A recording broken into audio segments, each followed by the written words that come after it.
एक बार आप अपने जीवन में लेके धारण कर लो, उसके बाद की जो स्टेज आती है वो कहलाती है धारणा। आपके जीवन में क्या धारणाएं होनी चाहिए।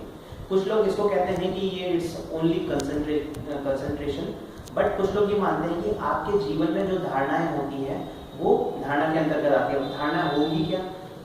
एग्जाम्पल के तौर पर मैं बोलूँ, जैसे कि क्रिश्चियन लोग होते हैं वो जीसस क्राइस्ट को फॉलो करते हैं, मुस्लिम लोग होते हैं इब्राहिम और मोहम्मद साहब को फॉलो करते हैं, बौद्धिस्ट महात्मा बुद्ध को फॉलो करते हैं, और जैनिज्म जो होते हैं वो तीर्थंकर लोगों को फॉलो करते हैं। उसी तरीके से हम लोग सनातन देवी देवता धर्म के हैं, तो हम लोग का जो फॉलो करने का है वो हमें देवी देवता धर्म को भी फॉलो करना चाहिए कि उनके दैवी गुण कैसे हैं, उनके आचरण कैसे हैं, उनको फॉलो करना चाहिए। तो ये रिलीजन टू रिलीजन डिपेंड करता है कि कौन किसको फॉलो कर रहा है।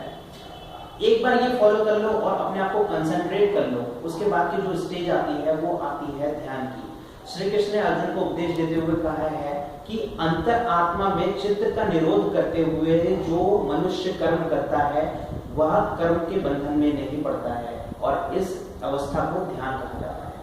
अर्थात कि जब हम अपने आप को आत्मा सुनिश्चित करें और यह माने कि मन, बुद्धि और संस्कार मेरे आश्रित हैं, ना कि मैं उनके आश्रित हूं, और उन पे अपना कंट्रोल रखते हुए कर्म करेगा तो हम कर्म बंधन में नहीं बनेंगे।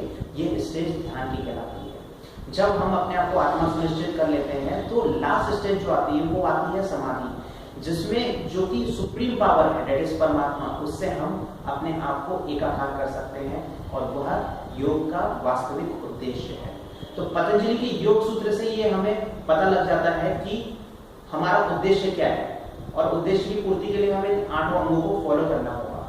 और श्रीमद् भगवद गीता का अगर हम संदर्भ लें तो वहां पे चारों ही योग द्वारा, चाहे वो कर्म योग हो, चाहे वो ज्ञान योग हो, चाहे वह आपका ध्यान योग हो या भक्ति योग हो, चारों ही माध्यम से हमें परमात्मा से ही योग करने का उद्देश्य श्री कृष्ण दे रहे हैं। इसलिए मेरी आप सभी से यह गुजारिश है कि आप योग करें, अपने वास्तविक स्वरूप को जानें, और उस परमात्मा से योग लगा करके, उससे ऊर्जा लेकर के अपने जीवन को ऊर्जावान बनाएं, और अपने जीवन में हर्ष, उल्लास, जो आपके सातों गुण हैं, ज्ञान, पवित्रता, सुख, शांति, आनंद, शक्ति, उससे परिपूर्ण